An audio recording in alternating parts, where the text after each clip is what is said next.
Who's going to become a Nazgul? Are the Harfoot going to die in a horrible fiery death? Will Gil-Galad stop being such a punk and actually be what he was written to be?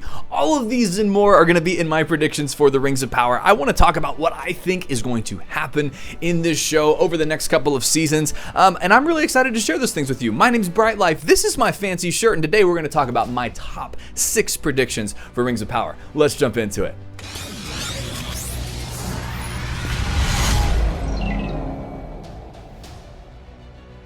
All right, before we get into these predictions, first of all, I want to hear from you. Please, as these predictions go through, let me know what you think in the comments below. Am I right? Am I wrong? Now, remember, this is not a review of the show. These are just predictions on what can happen. I'm not saying the show is great or terrible. I'm just saying this is what I think is going to happen.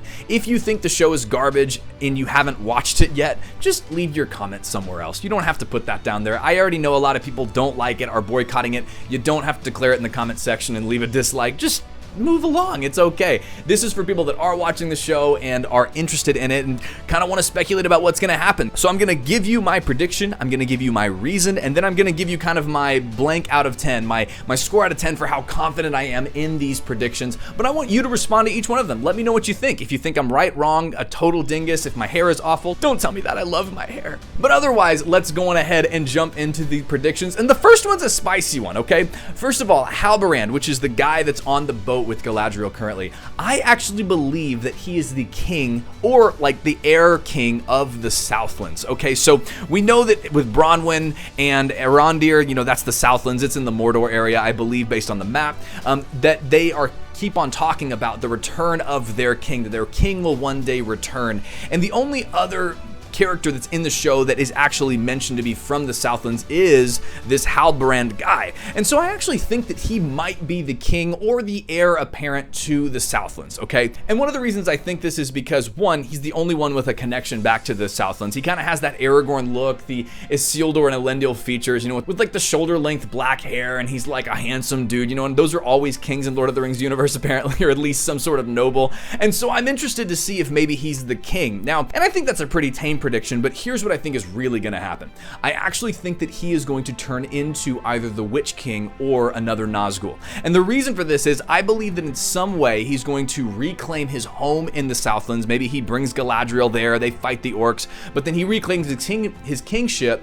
And then he reclaims his kingship, but then Annatar, as Sauron's fair form, maybe comes in and teaches him sorcery, maybe helps him get over some sort of problem, some sort of issue. And as Sauron returns to his power and actually takes over Mordor, that maybe that's when he becomes either a Nazgul or the Witch King. I could see either one being a thing, but I think that would actually make Halbrand's character make sense. Otherwise, he's just another cool male character with like maybe kingly lineage in a show where we already have Elendil and Isildur. I don't know why they'd add him in without maybe a good thought on that one. Now for my rating, I'm a solid 7 of 10 on the prediction that Halbrand will be either the king or heir apparent of the Southlands and will become a Nazgul. I'm like a 7 out of 10. I'm pretty confident in this one, but I'd love to hear what you think in the comments below. What do you think? Is this one a true one or totally untrue?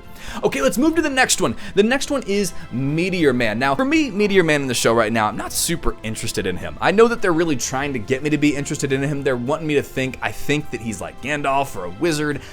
I don't really buy that theory that he's Gandalf, maybe possibly a blue wizard, but what I really like is the idea that this guy is actually a Balrog, like he's one of the fallen Maiar that followed Melkor in the dissonance of the song and eventually were recruited into Melkor's service. I really think this is a cool theory for a couple of reasons. The first one is they're trying to give a lot of false flags that it's Gandalf or one of the wizards, and I just think it's way too obvious. He's saying things like secret fire is like, I think the Elvish that he's using, or the Valinor language, sorry, fake fan, right? But that the language that he's using, he's actually saying either where is the flame or secret flame. And because of that and like the G rune that's turned backwards, people think this is Gandalf. I really doubt this. I think the showrunners would be really, really dumb to make this guy Gandalf because they already have a Gandalf in Ian McKellen who played such a great role. Gandalf doesn't really show up until the Third Age. I think they'd just be asking for a bad show at that point,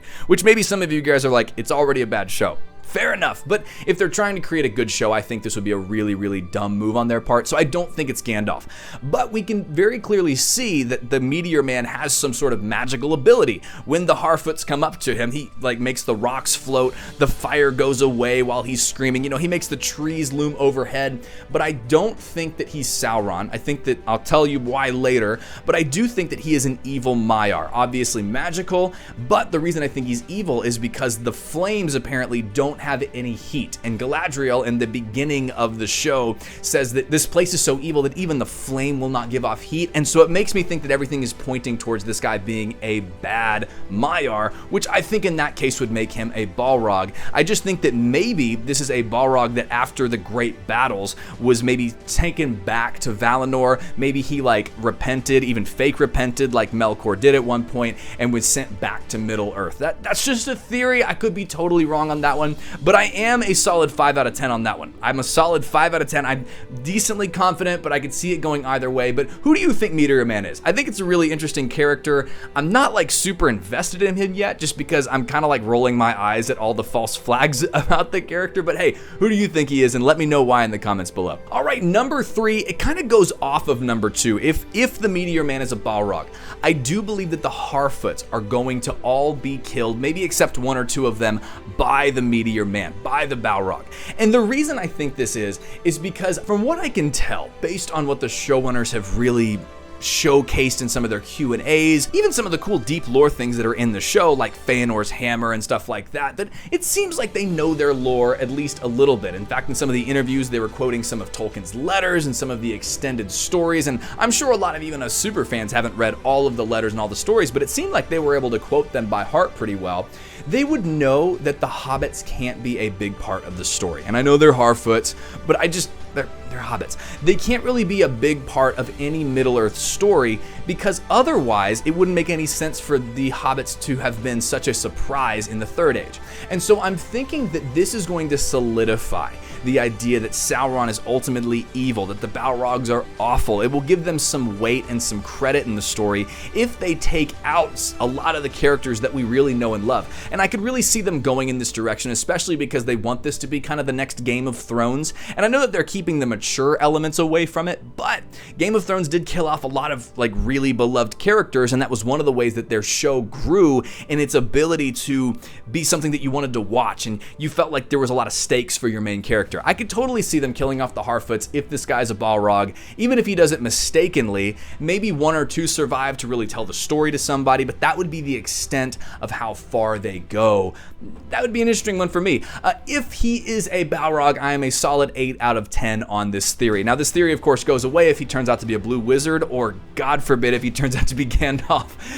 But I do see this happening. But what do you think? If this guy is a Balrog, if he does end up being an evil Maiar, do you think possibly that this guy could end up killing the Harfoots? Let me know in the comments below. All right, number 4 is around Arondir and Bronwyn. This is the brand new man-elf romance that this show has introduced. It is one of my biggest gripes about the show. I do not like that there is another man-elf romance, but I was very interested in the first 2 episodes to see that there was never really a moment where they explicitly said, I love you, or even explicitly came together in a physical way, like in a kiss or something like that, that would really solidify the relationship. It was more just flirting and deep flirting, like we really, really like one another, but we haven't declared it yet.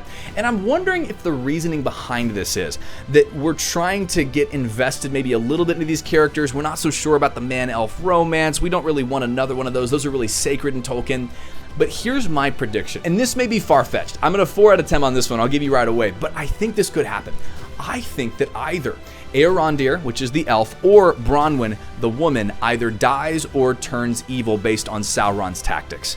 Okay? The reason for this is I don't think that the showrunners are dumb enough, and I know some of you probably do, leave me out of those comments, it's okay, but I don't know if they're dumb enough as people that at least like the lore a little bit to create another really sacred man-elf romance. I mean, this is one of the most sacred things in Lord of the Rings, because of course the professor and his wife have Beren and Luthien on their tombstones. Like the man-elf romance is supposed to be a beautiful sacred thing, and I hope, well, and maybe I'm wrong, but I don't think that they would want to put into canon, quote unquote, another man man-elf couple. That's just a thought of mine, but I'd actually love to hear what you think. Do you think that one of these characters will die at some point, which will then give the other character, either Erondu or Bronwyn, more of a motivation to go after kind of a revenge type trope? I think that we're already going to get love at some point between Galadriel and Celeborn when they introduce him. We're going to get kids from them as well. And so I think that that's going to be fulfilled in that part of the fantasy. I really think that one of these two is either going to die or turn evil, so that there's kind of this revenge storyline. I think that'd be the only way that you could redeem it in my mind. So I'm predicting it maybe more out of a positivity thing,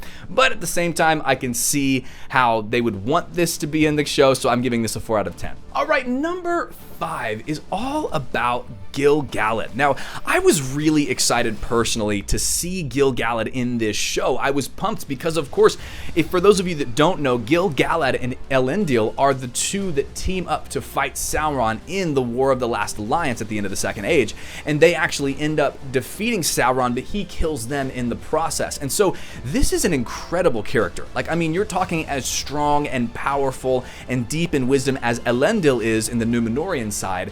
And in the first 2 episodes, I was extraordinarily disappointed. In fact, someone on my Discord actually came out and said that her husband, who's not a lore guy, who doesn't really know who Gil-Galad is, has only really watched the movies, was kind of like, oh, that must be the bad guy, right? And she's like, I'm dying because he's such a great character.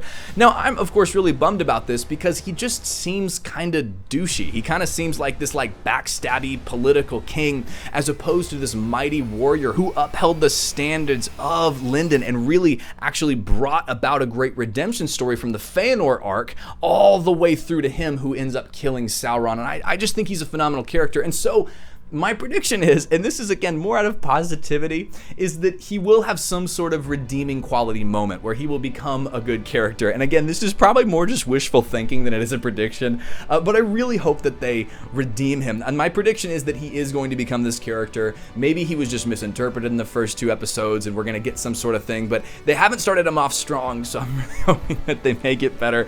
This prediction out of 10 is an I hope so out of 10. I don't know if it's a 1 or a 7, but it's really just an I hope so out of 10. I hope that it's good, but hey, who knows? Time will tell. What do you guys think in the comments below? Are they going to make our boy Gil-Galad, or our elf king Gil-Galad, the actual elf king that he was from the books? Let me know in the comments below. All right, and my last one, and this is my like most for sure prediction that I haven't heard anybody say yet, but it is all about Celebrimbor and Annatar and the forging of the 3 rings. Here's what I think. There was this really interesting scene where, of course, Elrond visits Celebrimbor in Eregion and he sees Feanor's hammer, and there's this really cool dialogue, and I thought it was a really cool moment, but there was this moment that like hit me at like, it felt like I got hit in the head with a baseball bat with how out of place the dialogue sounded, and it was when Celebrimbor was talking to Elrond and saying, we need to build this tower to host this forge to, you know, build incredible projects, right? And of course we know that those will eventually be the Rings of Power show title, but he says it needs to be ready by spring. Now, this was a very interesting thing because I was like, why does he have this like time limit? He's an immortal elf. It doesn't matter how long it takes. I mean, as long as it happens. I know he's driven and excited, but obviously this is not a big thing, right? Here's my prediction. I think that Annatar, which is Sauron's fair form, comes as the Lord of Gifts and teaches Celebrimbor in the Silmarillion how to actually make the rings. And my thought is Annatar is already in the show, in the current timeline, influencing Celebrimbor. I believe this because of that very strange line of, hey, we need to build this quickly. It doesn't make any sense. It just doesn't make any sense, other than the idea that Annatar is already there saying we have to get this done fast. And I think it will build the show, it will make it happen faster, but I'm assuming that at the end of episode 4 or 5 or 6, that all of a sudden Celebrimbor is going to introduce Elrond to Annatar. He's going to say, this is Annatar, he's helping us out, and all the Lord of the Rings fans are going to go, no, that's Sauron. So this is like almost for sure for me just because of how weird that line was for me, and maybe I'm totally misinterpreting, but I'm giving this a 10 out of 10. If I'm wrong, you can call me a fake fan for the rest of my life, but that's totally what I think. I would love to hear what you think. Why do you think Celebrimbor is so stoked about like this has to be done by spring? I can only think it's because of Annatar, and that's what's really building the show's pacing. It's what's going to actually make the Rings of Power come about and come to be. And then of course eventually my ultimate prediction is that the end of this show is going to be the showdown showdown between Elendil, Gil-Galad, and then Sauron at the Tower of Barad-dûr. I think that would be an awesome story. I think it would finish out well. I hope they do it. Maybe they won't, maybe they will. But hey, I want to hear what you think. Do you think that I missed a prediction? Like, hey dude, I've got a prediction for you and here's my out of 10 confidence score on it. Or did I hit them all in the head? Do you think I'm wrong on every single one of them? I don't mind. Just let me know in the comments below. Hey, if you don't mind, if you liked this video, made it to the end, please leave a like on this video. Even if you disagree with me, you can still like the video. It shows YouTube that it should show it to more people. So maybe I could get even more disagreement in here as well. And if you really loved it and you want to see more content like this, let me know in the comments below and hit that subscribe button. Really helps the channel out a ton. But friends, I want to say thank you so much for watching. The two things that I say at the end of these videos are always the most important to me. It is that you are more loved than you know, and you are so much more valuable than you realize. I hope you have an incredible day, and I will see you in the next one. Hey, thank you so much for watching. I hope that you enjoyed it. I want to let you know a couple ways to connect with me. First of all, we got an awesome Discord in the description. We've got a Patreon if you'd like to give to the channel and help support more video creation. And I am live on Twitch quite often over at twitch.tv/brightlifecommunity. Would love to see you there. Always love interacting on those live video streams. But I hope you have an incredible day, my loved and valued friend. Have an awesome one.